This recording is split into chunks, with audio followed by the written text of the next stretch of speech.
презентација на 60-80, значи 20% за презентација. Учениците учествуваа и во изготвувањето на инструментите за оценување за секоја фаза во истражувачкиот проект. Рековме дека прво ќе направиме чек-листа за проектниот план. И веќе го направивме проектниот план, меѓутоа да видиме колку ни е добар, значи како ќе оцениме колку е добар проектниот план.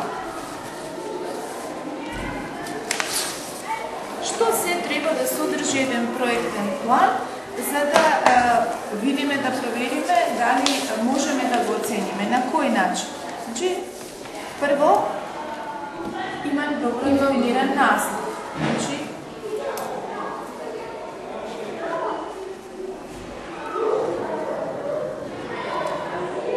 јасно се изразни целите на проектот. Така, јасно се искажаме целите. Надовечен разлог.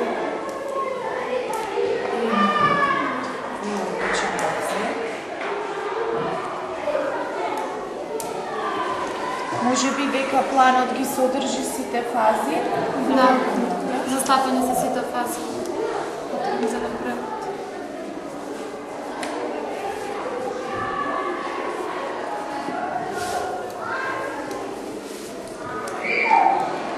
Што друго би ставила? Фазите течат редоследно, нели? Не скокаме фази, туку одиме една по друга, така.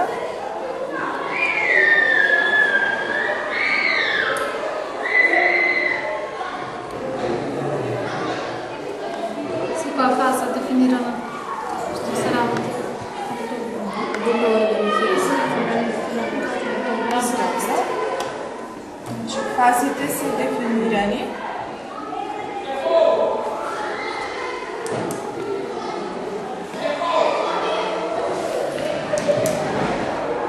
Испланирани се продуктите од секоја фаза. Што друго не е битно? Почитување на времето за запишување на времето одредено. Така. Изработка на проектот. Како да го дефинираме ова, значи испланирано е времето за или испланирана е реална временска рамка. Прво да ставиме, значи, постапките за оценување, испланирани се постапки за оценување, поени за секоја фаза. И оно што е битно, значи, ова не спаѓа во проектниот план, активностите се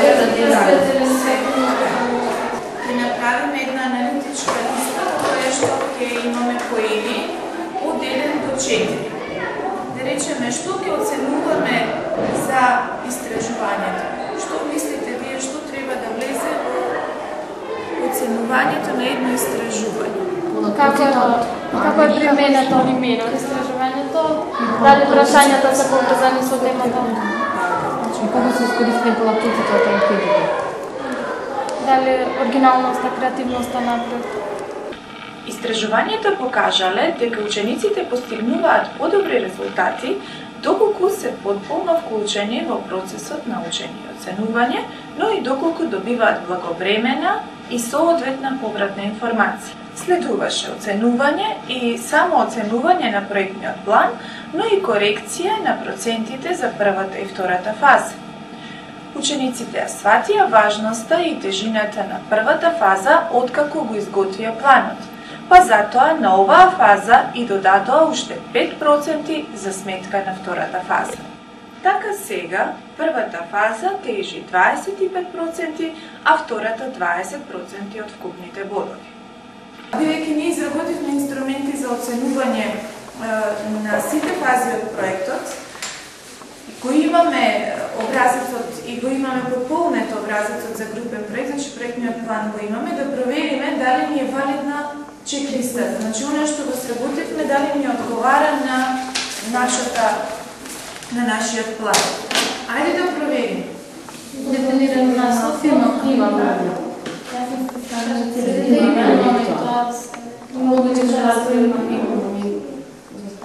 Застапени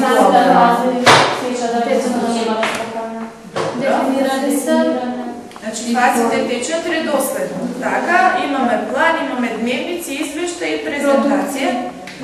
Така, испланирани ли се продуктите? Време се даде реалната време. Добро. Се надевам дека добро сме испланирале. Значи, што смятате вие дека е добро испланирано? Добро. Чи што видаме?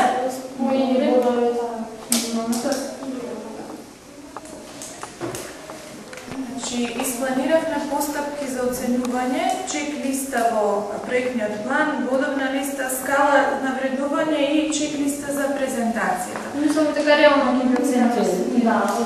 Добро. А што мислите за поените за секоја фаза? Која фаза е поважна? Ајде се провериме. Имаме 20% дадено на планирањето и 20% на презентирање на финалниот извештај. Што мислите, дали овие две фази се еднакви по важност? Може презентацијата поважна. Требало да биде поважна. А колку исто се важни сметате. А колку мислите дека ако проектот не е добро испланиран, нели проектниот план, како ќе ни успеат сите други фази ако ние не сме постапиле добро во планирањето? Забележувате колку многу работа имавме при планирањето на проектот, значи требаше да ги спланираме сите активности, да испланираме инструменти за оценување, се што ни е потребно да испланираме. Може би повеќе во планирањето би требало да стане малку поспроведување. Што мислите сите? Пак се зависи од проектниот план. Сепак успешноста зависи од проектниот план. Тогаш колку би дале поени за презентација? 20 за презентација, но 25 за организирање и спроведување од фаза. Да ги смениме за спроведување и планирање. Так, добро. Ако се слажувате, тогаш овде ќе дадеме помалку поени. Планиравме што, како и кога. Сега би требало да го составиме прашалникот, кој што го поставуваме на учениците. Изготвивме и анкетен прашалник кој се однесува на 4 сегменти. Редовно посетување на ставата, почитување на правилата на однесување кон другите ученици, наставниците и возрастните, правилен однос кон училишниот имот и непопречување на воспитно образовната работа во паралелката и во училиштето. Го завршивме планирањето и пристапивме кон втората фаза спроведување на истражувањето.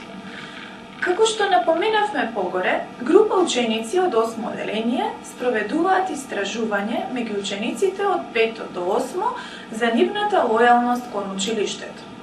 Во образецот за планирање, тие испланираа обврските да им бидат правилно распределени, така што од 16 паралелки секој доби по 15 ученици за анкетирање, освен една ученичка која имаше 20 ученици од 8 оделение.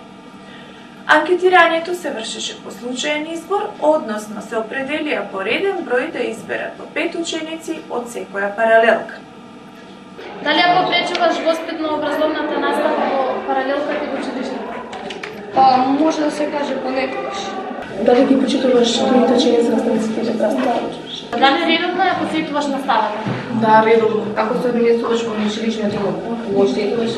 Не, зачувам ако најдомашно ти го време банта и ако најдам нешто не според. И на кој начин привлесуваш кон афирмацијата на училиштето? Па, членувам во неколку секции, во литературата. Значи правиш дека тој. Дали би пријавил намерно направена штета? Би пријавил? Следуваше устна повратна информација и оценување на индивидуалните дневници со дескриптивна скала. Кога разговаравме за планирањето, кога ги планиравме фазите во проектот, се договоривме дека вашите индивидуални извештаи ќе ги оценуваме со скала на процент. Јас се прегледав вашите извештаи индивидуално врз основа на спроведената анкета. Што мислите вие најнапред? Каде би припаѓало на оваа скала вашите извештаи? Како би се го оцениле вие вашиот извештај? Че скалата ни содржи 5 сегменти, рековме овој не го пишуваме вториот, меѓутоа податоците... Петиот. Значи податоците се прецизни и директно насочени кон темата. Од она што јас го видов во вашиот извештај можам да забележам дека навистина полетоците се прецизни и директно насочени кон темата и дека успешно сте го спровеле истражувањето. Сега останува да се направи финалниот извештај кој што ќе биде на ниво на